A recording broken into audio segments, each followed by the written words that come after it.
Polignano a Mare. It's got to be one of the coolest towns to walk around in all of southern Italy. It's got food, it's got a beach, it's got history, it's got everything. I was lucky enough to be able to spend the night, so let's take a quick walk around and you can see a little bit of what Polignano a Mare has to offer at nighttime.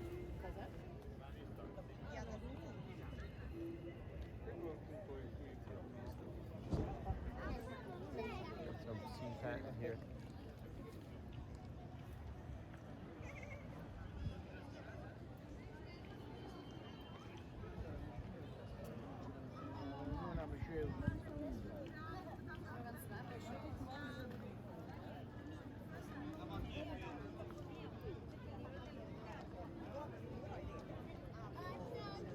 Hey Danny, ja, moet je drinken kunt je wel daar, hè?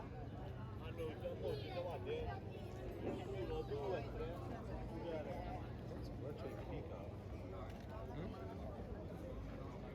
What? Maybe the train or something? Oh. That's the Ventureria.